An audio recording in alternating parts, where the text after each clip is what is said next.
Talking Cricket is back on ESPN Cricinfo. Slightly different setup, but the same theme and hopefully the same quality of conversation that we brought you in the past, or maybe a shade higher. Nothing wrong with that. But when we talk about talking cricket, Wasim Jaffer and me have talked enough cricket in the last few years. Sir, welcome firstly. This is slightly different. Normally you are there talking about other people. 15, 20 teams, including we're doing this during an Asia Cup when we had to talk about Hong Kong and Oman. Today we'll talk about you. Is that okay, sir? Let's rewind to the journey that I had. Is that easier or harder? Just talking about yourself for you, or is it easier to just watch cricket and talk about cricket? I mean, I've done it before, so I would like to recollect memories again. Yeah, but I think it will be nice. Yeah, I mean, I saw that Ranveer podcast that you did. I will take some cues from there, but hopefully you will give me more answers for our fans, which is the cricket, hardcore cricket fans. The first thing I wanted to pick up on is just your origins in the game. When you actually fell in love with the game, when you actually thought, I want to bat, I want to play cricket.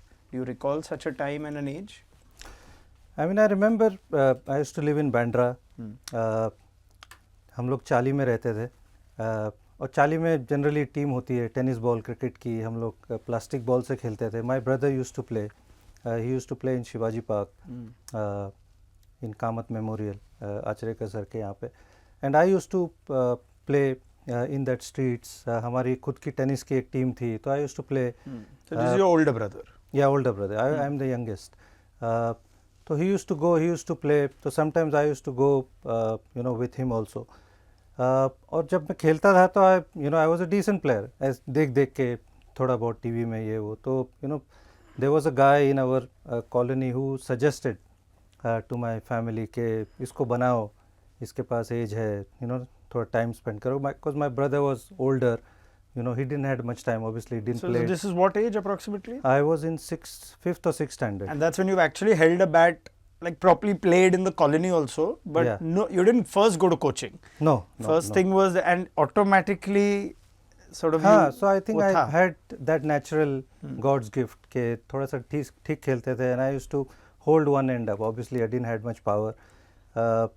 तो जब वो tennis ball की matches होती है तो I used to bat lot lower but I could hold one end up so he suggested कि इसमें थोड़ा इन्वेस्ट करो make him play see what happens so then that journey start I used to study in Bandra Urdu high school तो they didn't had a very strong school की team and I remember in the 6th standard we had a decent team for first round second round. But that season, I think we won 3 rounds and then we went into a pre-quarter.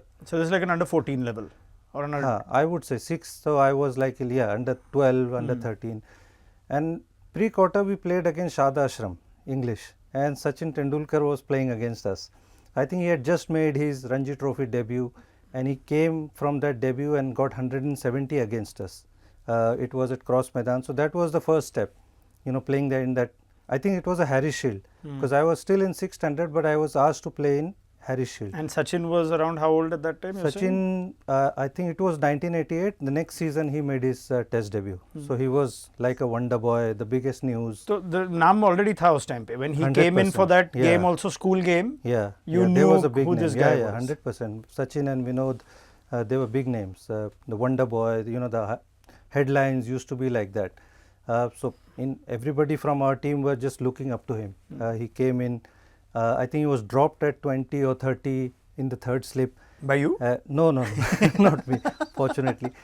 But I mean, it was a treat to watch. I remember it was played at Western Railway and hit some 7-8 sixes in that buildings, towards that mid-wicket square leg boundary, and somebody who's as young as him, 14, 15, it was a treat to watch. So that was the start.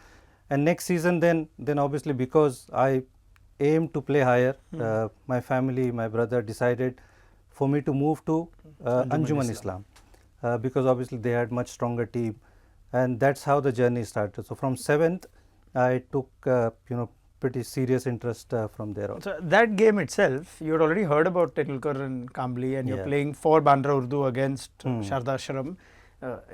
This is the only level I can relate to, having been a player also, for whatever it's worth. To always try and sledge at that time also and get away with it a little bit. Were you in awe of Tendulkar, or that time it was Sachin and Vinod chal isko out karte but he's hitting you? Was there any kind of way to get under their skin? No, it was more of an awe. Yeah. Because I remember Amol got double 100 in that game, but it was more about Tendulkar. Amol batted literally whole day. He was still, fantastic player. But Sachin was something different. I think Vinod didn't play that game for some reason. I think he was unavailable. Sachin somehow managed to came. I think he only batted and then he left because there was a next Ranji Trophy game. So he didn't field it, I remember. And he got 170 and left. So they got a substitute. But it was more of an awe than anything else. Did you ever have a conversation with him at that time? No, I don't remember, because I was very small, and obviously he came in a rush, played and then went, so it was just watching him and admiring him. Okay, I'm going to just go back a little bit over here. When you said when you started playing with your brother, thoda sa TV pe dekh ke whatever you came to bat, and then you realized there's a God-given talent. But I guess whatever you saw on TV, you also try and think like, I'll bat like this. This is what a batter should look like when he bats. Was there a hero or a role model, or at least somebody who you saw on TV and said, when I bat, I'll try and bat like this? I mean, I followed Sachin's career, but I don't remember copying him as such. I used to copy some other players. Sometimes, you would stand like Gavaskar, Mohinder Amarnath, different people. Vivian Richards, I remember I had a V12 bat, Kashmir Willow. Right. But just because Vivian Richards was using, and he was obviously a big name. So those things, but don't really remember copying anyone as such for such a long period. But I followed Sachin's career literally from the start. Bombay school cricket, especially Harris Shield, Giles Shield, I remember there was like a sanctity, like certain respect had to be given to the situation of the game and the umpires in particular. Like, there's this typical things. Okay, if you appeal and umpire says not out, you know where I'm going to. The whole team is supposed to say, sorry, sir. Yeah. That was there that time also. 100%. The leg stump, please, sir. Sorry, sir.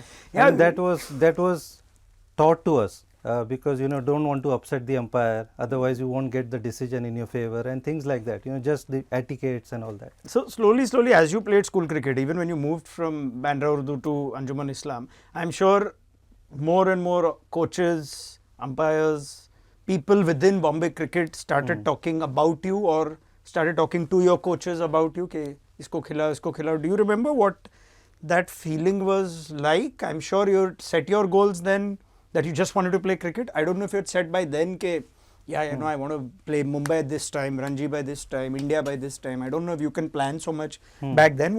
Can you kind of go back to that boy, Wasim, and just tell us sort of how you went through that phase? I think after I moved to Anjuman-I-Islam, the talk in our house was only about, playing higher level, getting into the Mumbai under 16 team, or probably the first step was the Shatkar Trophy that happened. Getting into the selection, getting into Shatkar Trophy was the first hurdle.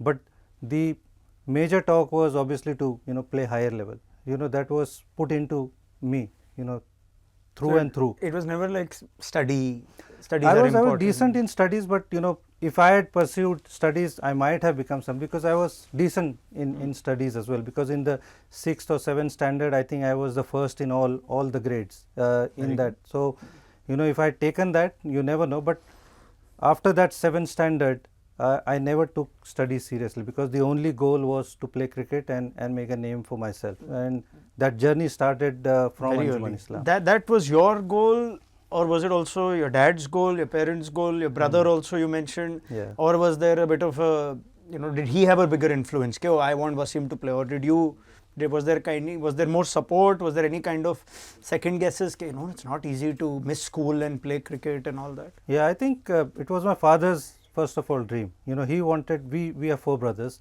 I was the youngest. So my second brother was the one who plays cricket, used to play cricket. So he always wanted one of his son to go on and play for the country. That was his dream, and he was the only guy who was working. Everyone else was studying. Obviously, I was very young, but somehow we managed to do it, because after that my eldest brother started to work and get some money into the house. But there was only one guy who was earning.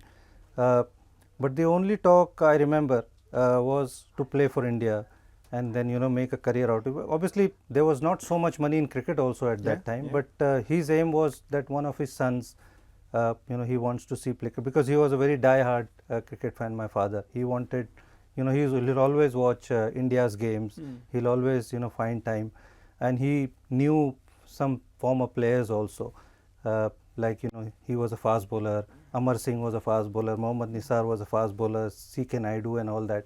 So he used to keep telling those stories. But my brother obviously spent a lot of time with me. He was the guy who coached me from the start.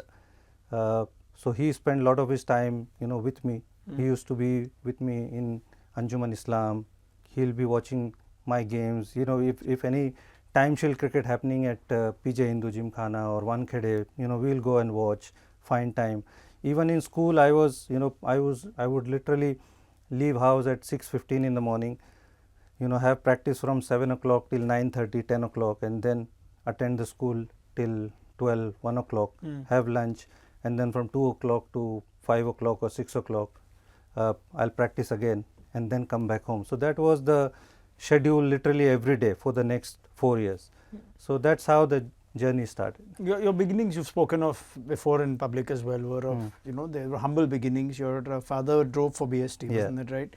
How easy or difficult was it to actually get into cricket when you had to save by, get your first bit of gear, when you had to travel at a time where it's not necessary that you're given stipends or the teams you play for are remunerating you. Did you feel like it was difficult, or at that time, that feeling, that's only now that you recall, that was tough back then? I mean, it was tough without a doubt, but the thing is, cricket wasn't as expensive as it is today. The cricket bats, I remember, used to be, at least the Kashmir willow was like 400, 500 rupees bat. The English willow would be somewhere around 1800 to 1600, in that price range. It was difficult, obviously, because my father used to only earn limited amount. The school, obviously school fees was not huge like what it is today. And Anjuman-I-Islam was a cricket school. But even for my brothers and they were not spending huge amount on fees like what we do now. So it was still very difficult. I remember getting my first bat was a task. Getting a shoes, getting anything was a talk of the house. Now you have to buy, now you have to buy this. How we need to manage it. And I remember our house is always full of, because my mom and my father are from Maharashtra, Kolhapur and Sangli. So anybody has a wedding in their family back home in their native place. If they want to do any shopping, they will come and stay at our house. Okay. So for 4 days, 5 days, whatever their shopping time takes, they'll stay at our house. Right. So I could imagine how hard it must be for my father and my mother to manage those guys, along with managing my cricket, managing my brother, and everything. So it was very difficult. You remember your first bat? V12, I remember. That was the first bat I remember, and I very clearly remember there was a friendly game that was happening, and I had gone shopping with my mom to some place, Mahim or Dadar somewhere, and I ate some pani puri on the way, and I couldn't play the next day. There was a game next day, and I was vomiting, and I was literally crying because I wanted to play with that bat. It was the first time I was going to bat with that bat, and I couldn't play that game, so I had to stay home, and I remember crying that I didn't get a chance. So that was very clearly in my mind. So you cancelled pani puri then for a while in your journey? I haven't eaten much after that, but I remember why it happened then. Let's get to when cricket was becoming, or run scoring was becoming easy, which I'm sure it started feeling like for a young Wasim Jaffer who was dominating at the school level. I'm sure there was success with Anjuman-I-Islam that followed, and then the path to age group cricket in Mumbai opened up. But Mumbai, throughout our history in cricket, including back then, must have been such a tough journey. There are so many good players for Anjuman-I-Islam and for Rizvi and for all these other dominant school teams. But what about taking the next step, and how did that happen? Well, I think I remember the first time in under 16, I went to the trial, like I said. I played the Shatkar Trophy. I think I got some runs in that Shatkar Trophy, but I wasn't picked in the Mumbai team. I remember Eknath Solkar sir was our coach. Ajit, Amit Pagnis, those were the guys who I played with. And I wasn't picked. So I remember I was so disappointed that I couldn't get in. But, the talk within my house was, you need to make more runs. If you want to come into the side, you need to make more runs. So I remember, I took that disappointment aside. I think next season I scored a lot more runs in the school cricket. I remember getting selected for Shatkar Trophy again, and I scored 200 in the first game. I carried my bat in that inning, and I got picked into the Mumbai under 16. That was the first time, and I was dropped for the first 2 games. I played the next 2, got some runs, and that's how the journey started. And I remember Sudhir Naik sir, he was the Mumbai selector for the senior team, and I think he saw me play somewhere, and he asked somebody, get this boy to come and speak to me. I want him to play for National Cricket Club, because I was playing in some lower clubs at that time. So I got to play for National Cricket Club, which had a lot of senior players who were playing for Mumbai, like Nilesh Kulkarni, Sunil More, Rajesh Sutta, Zahir Khan obviously came in a lot later. So I got an opportunity to play for A division then, and that's how the journey started. And I started scoring runs in the club cricket. Then Indian Oil happened. Indian Oil gave me the job when I was only 18 years old, and again that was a big help, because like I said, there was not much money coming in other than my father after my brother started working. So that was a big help, getting a job in Indian Oil, and that's how the journey started after that, 1996. So just for the benefit of our sort of younger cricket fans, we're talking of a time when cricketers were employed or given a salary by either public sector or private sector so that they could continue playing. So could you just elaborate, just for, it's not a thing which is common today, obviously. I remember, lot of very good cricketers used to get jobs in railway. I think railway still does, gives employment. The banks used to have very strong teams, State Bank, Bank of India, Central Bank. I remember, they have very, very strong team. Azharuddin, Wadekar sir, they were from State Bank. Central Bank has such a strong team. And then the A division teams, which is like Indian Oil, Tata's, Sungrace Mafatlal, Air India. So it was like a big thing, getting a job from them, getting an opportunity to play in the A division. And I remember, I played one tournament where I was lucky that a guy from Indian Oil, Mr. Rajesh Jadhav, he was playing, because some of our senior players were playing Ranji Trophy. So he was asked to come and play, and he watched me bat, and I think I got 100 in both the innings, and he told me straight away there and then that don't get any job. If you get any offer, don't take it. We're going to have you at Indian Oil. So I was very lucky. I didn't know Indian Oil. I didn't know nothing, how good or bad this company is. I was lucky that at 18, I got an opportunity to work for Indian Oil. They looked after, Did you actually have to go to office? Not while, I mean, just to sign the document, obviously. I do go now. Really? Yeah. Because I obviously, not playing active cricket. But they've been a great help, to work in such a prestigious company, Fortune 500 company. We had such, now we have Rohit Sharma, Cheteshwar Pujara, Ajinkya Rahane, Prithvi, Yashasvi. We've got everyone now. But I was the first player who played international cricket from Indian Oil. Wow. After me, Zahir played, then Iqbal Siddiqui, Rajesh Pawar, and then that started. Rohit Sharma came in 2007 and 8. So, then we got, name who and who from Indian cricket now. But unfortunately, we don't have them playing because they are so busy. But that's how the journey started. When you take your car out these days, do you only go to one petrol pump, or you don't? That's we've been asked to go and fill in the Indian Oil pump. So as coming back to at this stage when you started competing for Mumbai domestic selections, at the time where you've already dropped so many names, and it will hurt you the first time you weren't playing, but I'm sure you're also starting to interact with a lot of people who we can now see after all these years went on to have successful first class careers, international careers. What sort of friendships or even rivalries or adversaries adversaries developed at that time? When you had, I think you played with Ajit Agarkar or against Ajit Agarkar at that time. Yeah. Amit Phadnis, Rajesh Pawar. I'm sure the Pawar brothers were in and around the circuit. Yeah. How many of those became sort of friends instantly, or who became more of a rival? Do you recall at that stage? I mean, not rival. Obviously, you are bound to play against each other. Whether it's club cricket, whether at company cricket. Because I was at Indian Oil, Ajit was at Tata's, Rohan also was there. He was in Tata's. He started it with Mafatlal. So obviously, you're going to play with some and going to play with against. So we had a good connect. I mean, with most of them. I was a little introvert, which I'm still now. And I came from Anjuman-I-Islam. We didn't had many players coming in from Anjuman-I-Islam and playing for Mumbai. Right. Because there were some really, really good players, but they couldn't, follow cricket because of their, situation at their house, or they needed to work, earn some money. So they left cricket after the 10th standard. So I was kind of aloof, coming from an Urdu medium school. Other guys, Shad Ashram, English, then Bal Mohan, and then IES.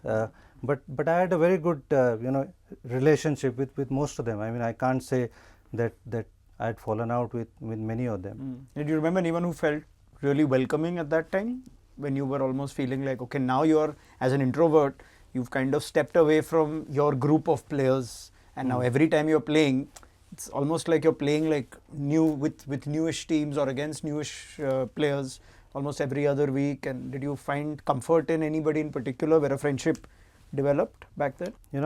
Myself and Amit Pagnis opened for a very, very long time. I remember since under 16 we played till we played Ranji Trophy. Ajit was a little different. Again, he was a very aloof guy. Somebody who was very short tempered right from his early days. Yeah, I can vouch for that.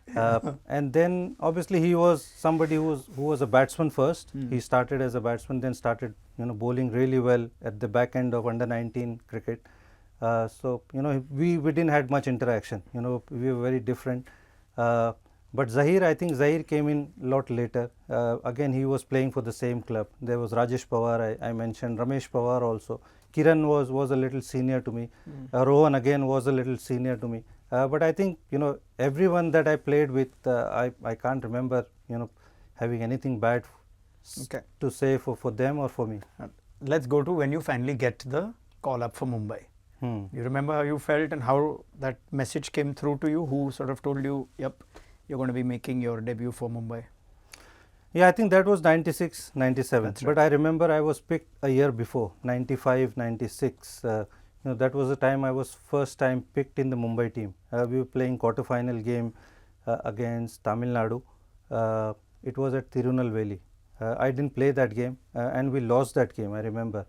Sorry, where is this? Tirunelveli. I think it was somewhere close to Coimbatore. How do you get there? I mean, did you take? I think you go to Coimbatore and then by road you go to that place. So you've flown that time in 96? Yeah. So Mumbai Cricket actually used to fly their team even back then. Yeah. We used to go to Vadodara and Ahmedabad by train. But if it's a far, something like more than overnight journey, then we used to fly. Was that your first flight?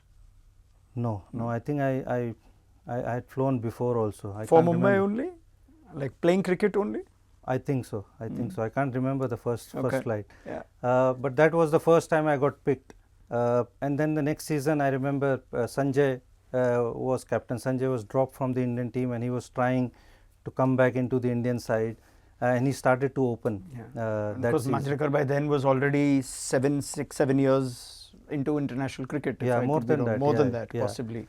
So he was your first captain. He was my first captain, yes. And then Balwinder Sandhu was made the coach. And I think he was, very, very different to all the other coaches. I think what we see now, the fitness wise and the fielding drills and all that, I think he's introduced back then in 96, which was very, very different in those days. So, and I remember in his 2 years, we only lost, I think, one game. So that was my start. The first game was against Gujarat. I remember at Wankhede Stadium. I think I got out for 18 LBW. And then I clearly remember going to Mumbai Central Station. The next game was in Rajkot against Saurashtra. And then I told my brother that I need to score in this match, otherwise, I don't know whether I'll get another opportunity or no. And luckily in that game I got 314 not out, and that's how my first class journey started. Luckily it was a very flat track, but yeah, I mean, that's how the journey started. It was a 459 run opening partnership with Sulakshan Kulkarni at the time. Yeah, and then Sanjay, fielded the first day. I remember we lost the toss. At Rajkot. At Rajkot, yeah. We lost the toss. They batted first. They got 595 for 5, I remember. Fielding up until the third day, drinks. And I remember, you must have heard these stories, Samir Dighe was a stand-in captain because Sanjay had left, because there was a Titan Cup final, and Sanjay was asked to come and play that Titan Cup final which India won in. So this was mid-match. Mid-match, yeah. So he fielded first day, left for next day for Mumbai to play in that Titan Cup final, and Samir Dighe, he was the stand-in captain, and he used to tell me, Wasim, you need to cheer up. तू कुछ बोलता नहीं है, तू silly point पे खड़ा है. And I said, वो सब तो ठीक है, but batting आएगा कि नहीं आएगा? Because we were fielding until third day, and yeah, they had to declare, because if we don't chase the score or nothing happened, you will only get 1 point. But I think it used to be a 0 point. Yeah. So they had to they were forced to declare. And then third day, I think around lunchtime, we were asked to bat, and we chased down the score. I think Sulakshan was asked to open. That was his breakthrough as well, because he was supposed to bat at number 5 or 6. So he was asked to open. He got 240, I got 314. That's how my Mumbai journey started. I was going to ask you what was Sanjay like as captain, but he's not started on a great note by winning the toss and deciding to bowl first at Rajkot. No, he lost the toss. Oh, he lost the toss. Yeah, he lost the toss. I thought he had decided to bowl. Let's go to sort of the journey with Mumbai now. And even today, when we talk about the Mumbai Ranji team, there is a matter of great pride for those who played. In fact, today, this day and age, it almost becomes like Mumbai is like an arrogant bunch. But that arrogance, I guess, comes from great success at that time. So when you started playing for Mumbai, how did that feeling come to you? I mean, how does that vibe come into a young player who plays for Mumbai, or is it just automatic? I think it's very automatic, because even if you play club cricket, I mean, that Khadoos nature that we talk, if you're playing in a tough club, like CCI, Shivaji Park, Gymkhana, National, name it, there are so many clubs. You just need to find a way to score runs, win the game, by sledging, by doing something, upsetting the opposition or whatever. There's no, quarter given, so that is something which starts from the Maidans. And it continued to go, till you go to the Ranji Trophy level. And under 19 again, we had won the under 19 trophy. Ajit was our captain. Again, you are used to winning trophies. And again, when you come into the Mumbai side, again, you are expected, you expected to perform straight away. You're only going to get 2-3 opportunities. If you don't perform, you have to probably sit for 2 years or 3 years, again score a lot of runs. It's hard work. It is a very hard work. So everybody knows, what is expected of you. So I think as soon as you get into that dressing room, you are expected to, excel straight away. Otherwise, you will find it very tough. And there are so many good players, I remember, who didn't get an opportunity. And they were such a fantastic players, scored plenty of runs in domestic club cricket, corporate cricket, but couldn't find a way. Yeah. So you mentioned that Mumbai gave no quarter even on the field. There were ways to almost tell the opposition before the game only that you better be very scared that you're playing Mumbai. That was the aura that Mumbai cricket had. Now, Samir Dighe said something interesting, that you're at silly point, tu kuch bolta hi nahi hai. You're an introverted guy. So did that at some point change, where you started also, because you're at silly point, you have to give back. The Mumbai, and in Marathi in particular, you will have very unique, charming ways to get under the skin of the batters. Did you develop that sort of cheeky personality at that time, or were you still very much an introvert? No, I was very much an introvert. I mean, because in that team, I didn't need to say much. Who said much then in that team? I mean, Samir himself was he could talk. Amol was very fiery, guy. Sulakshan himself, Sunil More. There were plenty of guys. Sairaj Bhautule, Nilesh Kulkarni, Paras. There were plenty of guys. Vinod Kamli.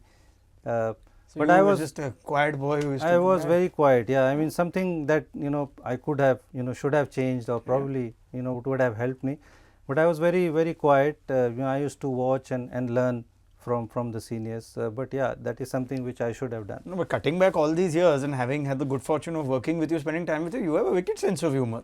And your social media also, I guess, is an extension of a sense of humor which must have been there, but it never came out that time as a young man. I mean, I was good in that one-liner thing, and myself, Amol, used to have fun in the slips. But saying something to the opposition to get them frustrated or say something, that was not my nature. It was like what you said right now, no, to Samir, wo sab theek hai, batting aayega ki nahi aayega? Yeah, something like that. Were you ever at the receiving end of any particular exchange you remember? I mean, you would have frustrated so many bowlers.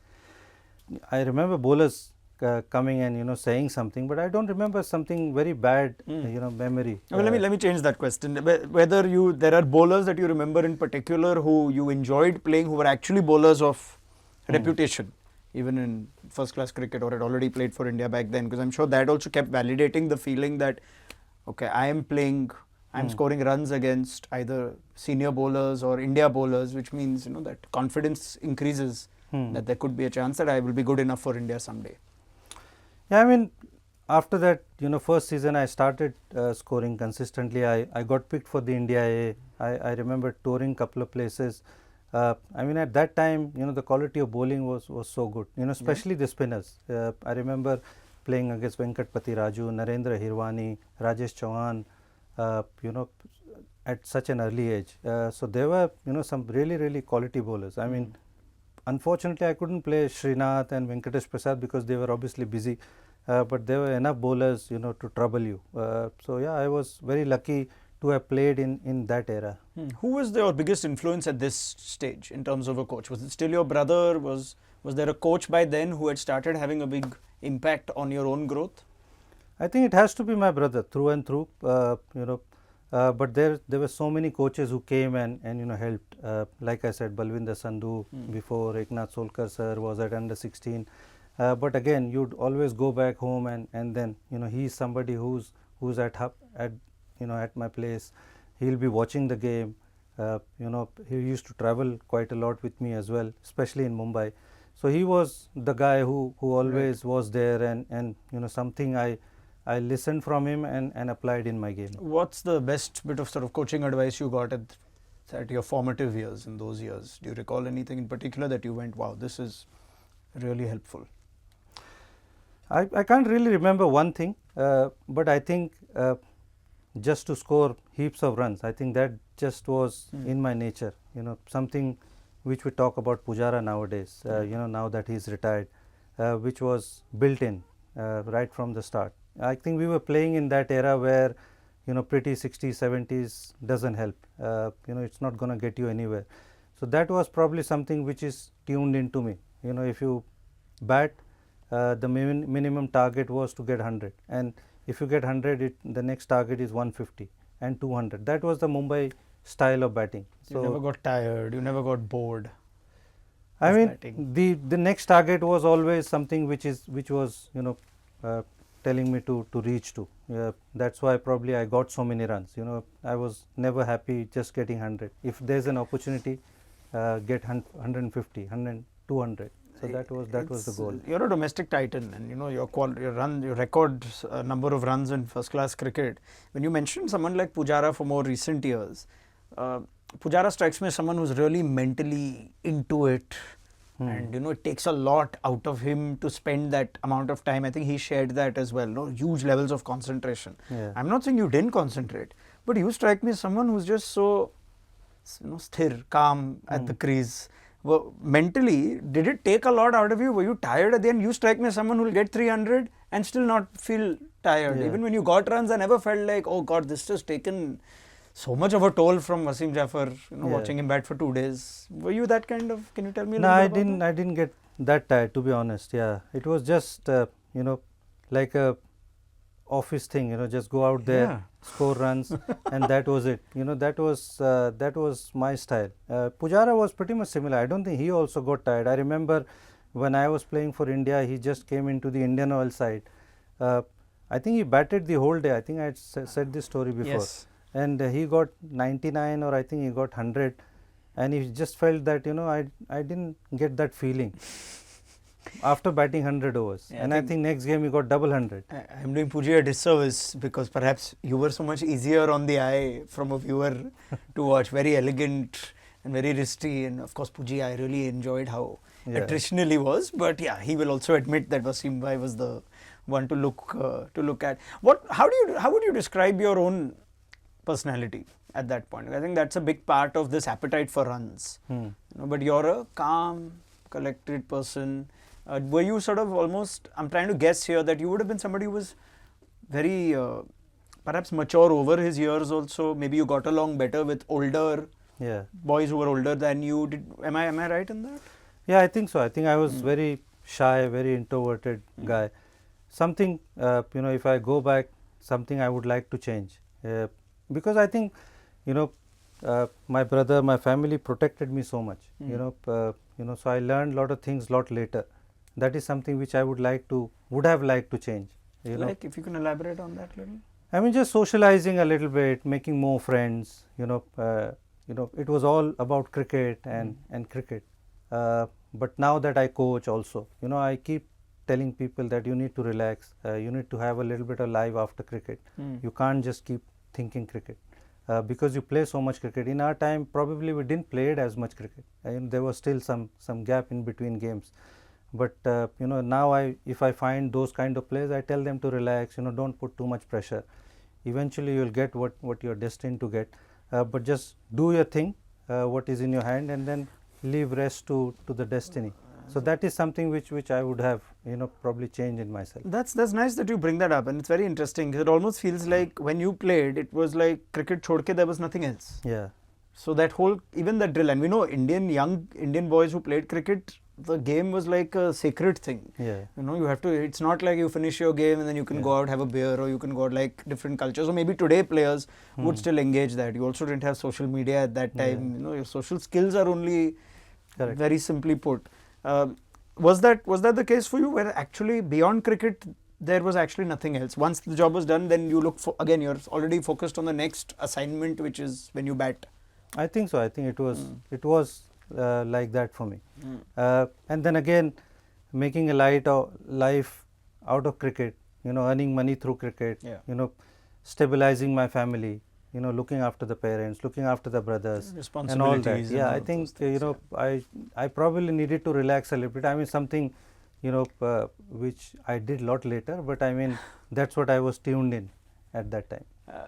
You at that time, were you having a lot of experiences of room sharing when you travel from Mumbai, etc.? Do you have a room partner who spent more time with you than anybody else?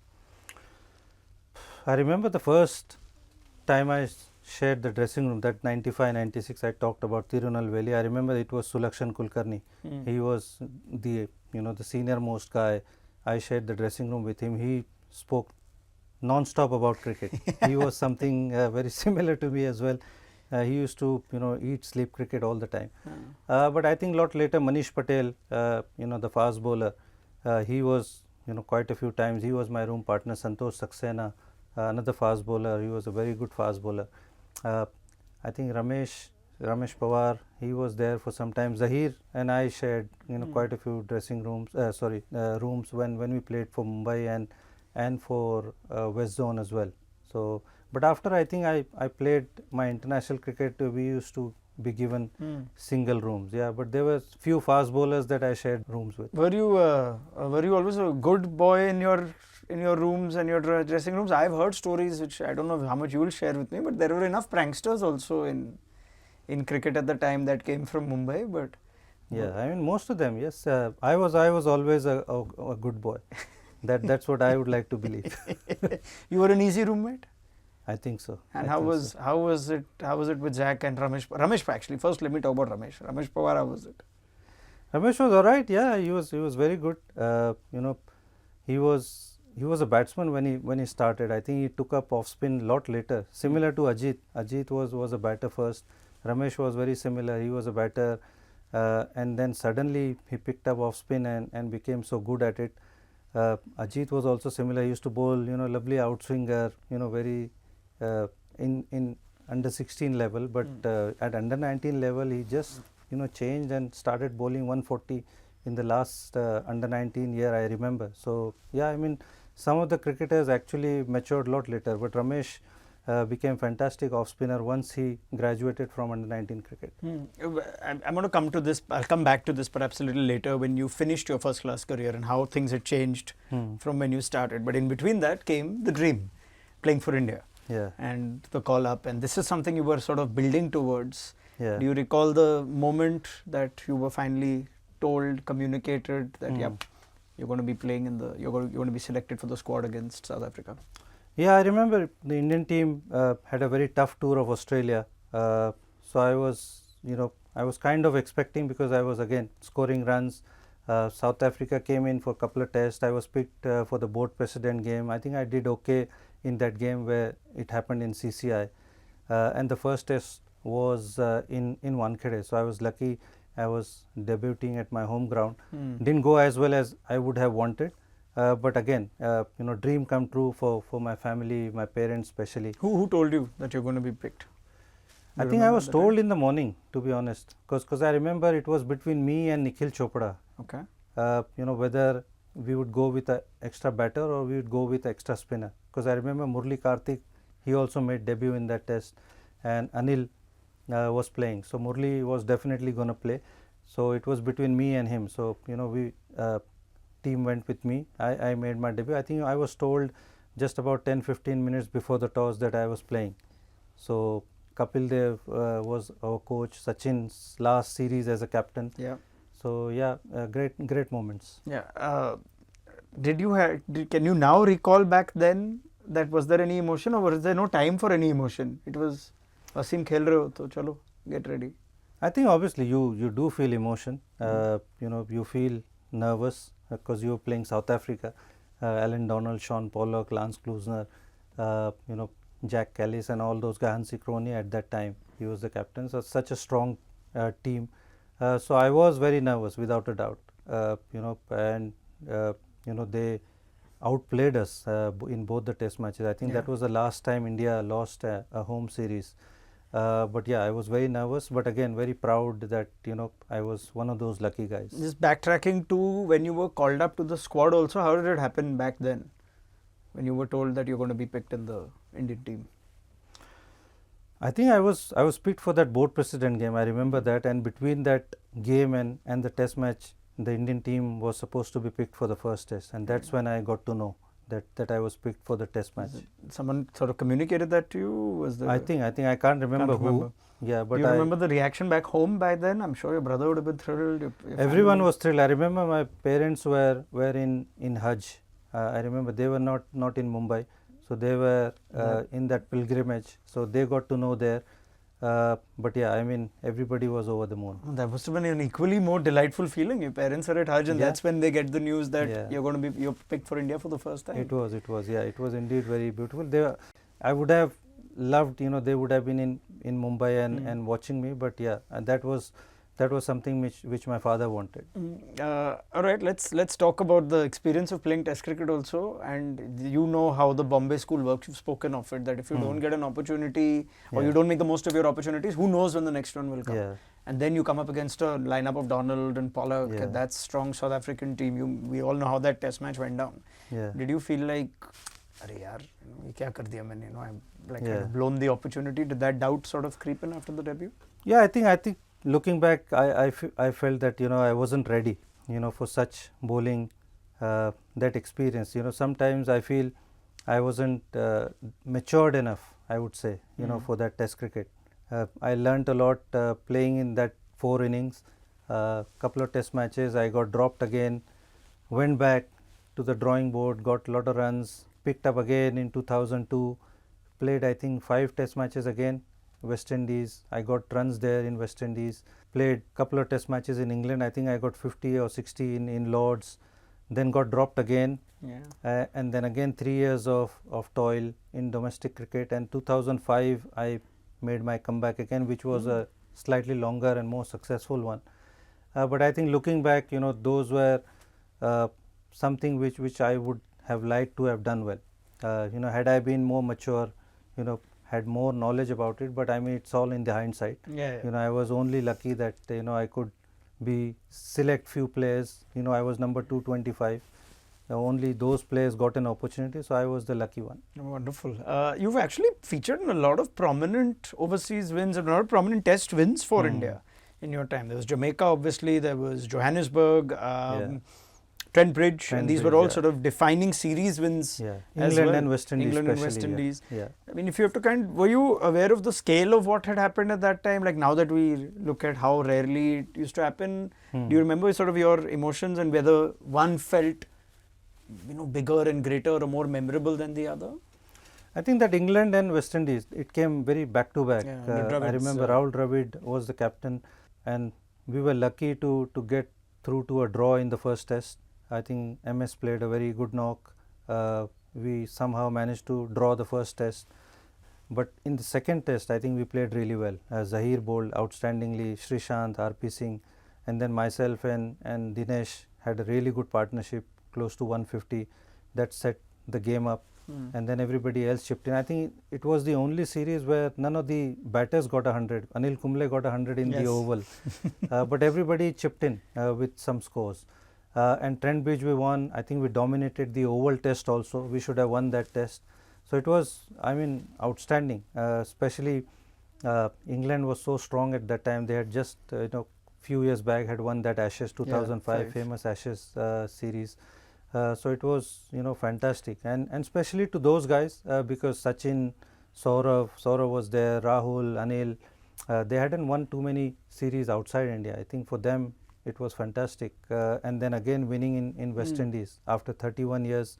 I think we played 2 or 3 draws, and then Jamaica was a little up and down wicket, and Rahul played outstanding knock in both the innings, and then we won that series. I think that was also one of the memorable series that I was part of. In your test career, you've actually played under quite a few captains, haven't you? So you started under Tendulkar, then Saurav, Rahul, Anil. And then MS also, my last test also was MS. So now, right, you know where I'm going with this now. But okay, maybe since we're talking about Rahul and those two series that are, defining series, I don't think we speak as much about Rahul Dravid, the test captain, when we sort of think of Indian captains and their greatness, which I think is a disservice done to Rahul at that time. But just take me through just your own impressions of how Rahul captained and how that was different from, say, other captains before or after. I think he was very successful captain. Whatever time that he captained, it was just unfortunate that he was captain at the time when Greg Chappell was there, and then after that in that England series, obviously Lalchand Rajput was, because Chappell had gone by then. India had lost that 2000. So Chandu Borde, I think. Chandu Borde was the selector, I think. Right. And then Lalchand Rajput, Venkatesh Prasad, and Robin Singh, I think those were the support staff. What kind of captain was he from a player who's already sort of played a fair bit? I think he was a very good captain. I think he was very supportive, decent communicator, I would say. Very easy, approachable guy. He could speak really well. So I think I was very surprised that after that West Indies series or the England series, I think happened, and he decided to step down. I didn't know what happened behind the doors, but he was doing pretty good job. But probably it was a bit too much for whatever happened behind the doors. But I was surprised that he stepped down. I mean, there was so much happening in Indian cricket actually in just those years, from your debut till even these iconic Test series wins. When you debuted, after that South Africa series, of course, came the scandal for Indian cricket and for Hansie Cronje and the late Hansie Cronje. And then we look at 6-7 was bittersweet. You had the World Cup win, but before that you had all the falling out of Greg Chappell and sort of Ganguly and whatnot. How did you view all of that as an active cricketer at that time? Competing for a spot, at times being part of major squads. I mean, did it have any kind of impact on you at back then? Now that you look of it, I didn't have much impact, to be honest. Obviously, I was somebody who was out of the team. I wanted to cement my place, so I was more worried about those things. But you could see that there was some tensions going on. I remember it was such a big news because I think Saurav went out of the way to get Greg Chappell. he admired him, as a player. Obviously, Greg Chappell was a great player. But then Saurav was removed from the captaincy. Rahul was made captain, and some senior players were not happy for whatever reasons. I think Rahul found to be in a very difficult situation, I would say, because he has to work with Greg in close quarters, and then some senior players were not happy. So I think he probably, it was a bit too much for Rahul. I think that's what the impression that I got from the outset. Obviously, I didn't spoke to anyone. Sure. You did have Chappell though, right? You did work with Greg Chappell. Yeah. What was your experience like? Because I think there's a lot of opinions on how Greg Chappell was a disruptive influence and how the team environment was poor. But there's also a side of, I know that there are a number of players who say Greg Chappell was actually a very good coach too with a number of batters. He did a lot of good things. But do you have any sort of experience either way? Yeah, I think he was very straightforward. He was somebody very Australian, very straightforward, very to the point. No nonsense kind of a guy. But I think he wanted Indian cricket to go to the next level. But I think the process that it took, was a little not the right one. I would say, he in that process, I think he upset a few people, and he didn't understand the Indian way of getting things done. He was very blunt, very straightforward, and something obviously, somebody who's played so much, I think people don't like that. Do you think it was just a personality thing, like a tone thing? But you believe the intentions were always good in that? Yeah, I'm sure somebody who takes up a head coach job, obviously the intention has to be good. I can't imagine any coach would want to not win and obviously things like that. But I think the way he got those things done, the miscommunication that happened, players felt he was talking things behind their back and stuff like that. I think that was something which players didn't appreciate it. Okay, just to wrap that sort of period up, if you have to pick the most impressive captain you played under, who do you pick? The best captain you played under? I think I would say I had my successful time under Rahul Dravid, without a doubt. But as an Indian fan, or probably as an Indian cricket, I would say something which Saurav did in his time. I really admire, because I remember the time when he was made captain till he was removed. It was a very difficult time to be a captain. And how he built the team after that, and especially India became a strength away from home under him. We competed with Australia. I think we drew the series in 2002 as well in England. I think I really admire the way Saurav led in my time.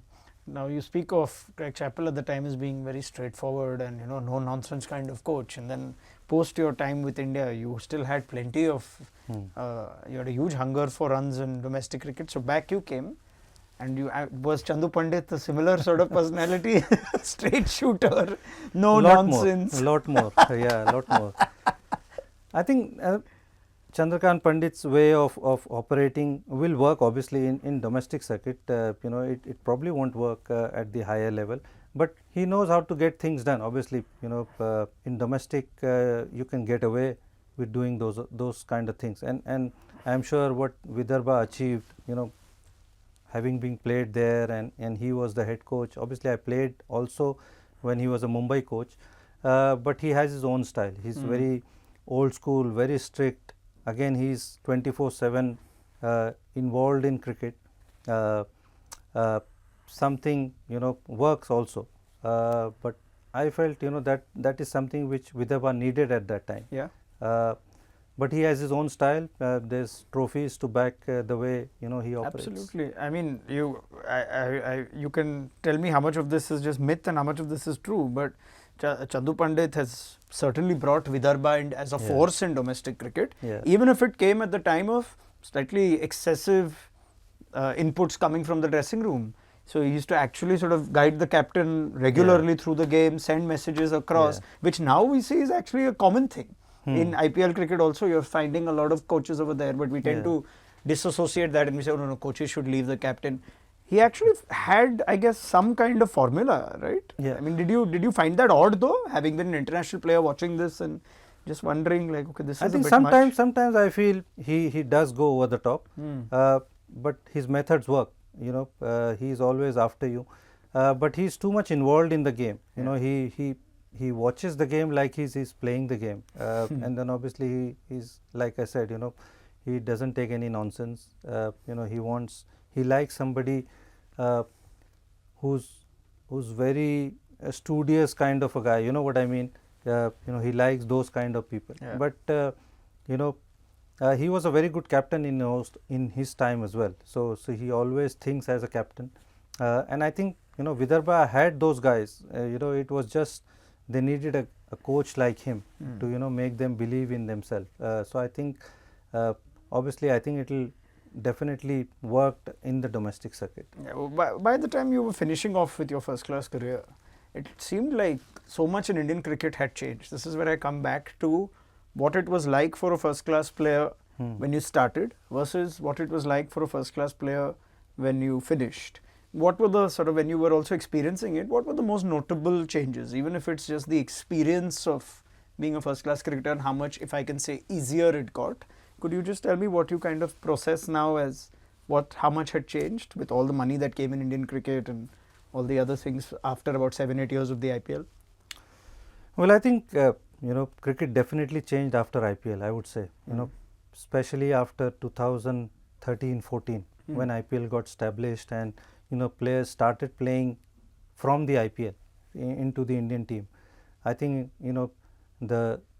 the approach of the players definitely changed, and I think if I was playing, I'll definitely be wanting to play T20s. I mean, I'll make my game more suited to T20s, and then I'll probably look to improve my game in the 4-day circuit, because obviously I'm going to earn a lot more money, and also if I want to play for India, I'll have more opportunity through IPL.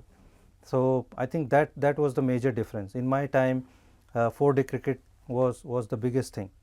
You'll always improve your game according to the test match. 1-day cricket was also picking up, but it was not your priority. The priority was always test cricket. Yeah. But now I think the priority has changed. But my advice, like I coach now, I say to the people that it's nothing wrong in prioritizing T20 cricket, but you need to accommodate red ball cricket also. Up until you are 32, 33. It's fine to be not so good in one format, but you can't ignore red ball cricket. I mean, you obviously would have played with, I think by the time you finished, the youngest player in the team might have been what, about 15, 16 years younger than you approximately? Yeah, easily, yeah. So almost like you played with a generation coming through. By then, for a domestic player also, did you feel like so much has improved? I mean, in terms of the quality of infrastructure, facilities, training, how did that make you feel generally of, how we tend to say an uncle in mohallas and gullies, those uncles who tend to say, inko pata nahi what humne kya kya jhela hai types. But as you were finishing off, were you sort of admiring like, what hardships we had now and look at how easy it's got? Just if you could elaborate on that. I think so. I think the facilities definitely improved. Some of the states were not so good when I started. It was between only few teams you were competing. But now, by the time I was finishing, literally any team could beat anybody, especially the elite teams. I felt, because of, I mean, a lot of credit needs to be given to BCCI also, because the infrastructure improved so much. For example, Vidarbha itself, they had inbuilt indoor facility, inbuilt, academy where the district boys could come and play and stay there literally whole season. They started in 2009. Saurashtra improved so much. Gujarat, I remember, they were very underdogs when I was making my debut. It was like, very, very poor team. And then how they started once, Parthiv Patel started playing and they got so strong. So the teams, I felt at the end of my career, I felt a lot of teams improved considerably. Kerala became so strong. Karnataka was obviously very, very strong, but the other teams I felt became very, very strong and competitive. Now that you were also an active T20 coach, including in the IPL, how much have you had to change? You speak of how much the players have changed. I mean, we speak of the psychology of batting also has completely changed, as against risk-free, or rather, preserve your wicket, bat long, bat till the end. Suddenly you have to speak a very different language. How easy or difficult has it been for you in your coaching experience in the franchise league? I mean, when I became the coach in the IPL or even in the domestic circuit, especially in the IPL, I was not talking much because Anil was the coach. Yeah. So I didn't have to talk a lot, and especially in our team we had KL Rahul, Chris Gayle, Glenn Maxwell. You don't need to talk too much to them. And now obviously I can't talk what they have achieved in especially in this format. So I was kind of learning also and helping the Indian bound players, helping them to be comfortable, be ready for the games, that if at all they get selected. But I feel I've learnt a lot as my journey has started. I've coached Uttarakhand, Odisha, then Punjab. Now I'm working again with Vidarbha. I think I've also learning my way. Yeah, I mean, I can only imagine, like, the established internationals is one thing, but say you work with Prabhsimran Singh. Yeah. Prabhsimran Singh is the kind of batter that a Chaddu Pandit at the Mumbai school level or any of the coaches of that level, your Vasu sirs and Achrekars, they would have thrown you out if you played the kind of game he's played. And now, cut 70 years later, that is what you have to encourage. Yeah. That thing. So I'm sure it must be a very unique. Yeah, I think now it's about getting the best out of them. How you can get the best out of a player, rather than changing him into something. How can you get the best out of whatever that he has. The great example is that Gabba test we have seen India win. You've got Cheteshwar Pujara who's taking blows, ball after ball, batting for literally whole day, scoring 56 or 60, and there's Rishabh Pant on the other end, playing extravagant shots, but that both guys have scored runs, and you as a coach, you have to understand who's your Pujara and who's Rishabh Pant. So you can't ask Rishabh Pant to bat like Pujara and Pujara to bat like Rishabh Pant. Sure. So that's the I feel the most important thing for a coach, to understand the personalities and make them prosper in their own way. Okay, I mean, just coming to the end of this, it's been such a terrific chat, Wasim, but just your whole life has been cricket, right? It's fair to say the game has given you pretty much everything. How do you look back at all your highs and lows through the game today? Do you have regrets? I know a number of international players tend to say, I could have easily played 10 more tests, 20 more tests. I could have been picked here, but this happened, or I was dropped unfortunately and whatnot. How do you, in all honesty, look back at your playing days and what the game has done after all this time? I think I'll have to be very content. I need to I think I've said this before also, from where I have started to where I am sitting now, I need to be very fortunate. I need to be very grateful to the Almighty that I could play for the country and achieve so much. Even though I'm remembered more for my domestic record than for my international cricket, I think I'll still take it because I was fortunate enough to play 24-25 season. In that period, I played for India also, played some few good innings, played in like few really good series as well, played with the legends of the game of Indian cricket. I was very fortunate enough. I mean, who would have not imagined playing with Virendra Sehwag, Rahul Dravid, Sachin Tendulkar, Lakshman, Ganguly, Javagal Srinath, Anil Kumble. So I was very fortunate enough to share the dressing room with them. So really happy memories. But I just feel that you could regret about so many things.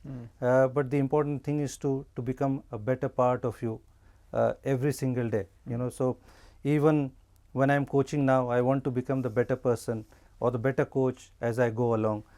Better broadcaster, for example, there's always a room for improvement. You could always get better, get the better version of you. So that's what I try to become. I mean, I don't, I could easily sit there and say I could have played 100 test matches, I could have, got 10,000 runs. But I'm really thankful to Almighty for giving me whatever He has given me. Yeah, I mean, we tend to say this often, right? There were so many great players like you mentioned that never got the chance even to play for India, 100%. Which is the other thing that puts things in perspective. I'm just going to finish this off by asking if you still have that V12 bat of yours. Unfortunately not. No? No. I've got a lot of bats that I scored runs with. That 300 I think I've got in Ranji Trophy. The bats that I got 100 in test matches, but unfortunately not. So you still have them? Do you have them cased and sort of framed and all, or are they just lying somewhere in a... They are under my bed, yeah. I need to find a way, yeah. In Mumbai, you can't have a house as big as to put those monuments. Maybe Vidarbha. Nice, Yeah. 1 acre of land over there. Yeah. Wasim, it's been such a pleasure talking to you, going through this entire journey, and I've been very fortunate to have worked with you for these last 4-5 years, and I hope I carry on working with you for a long time, but thank you so much. Thank you so much. Oh, thank you. It's been a pleasure.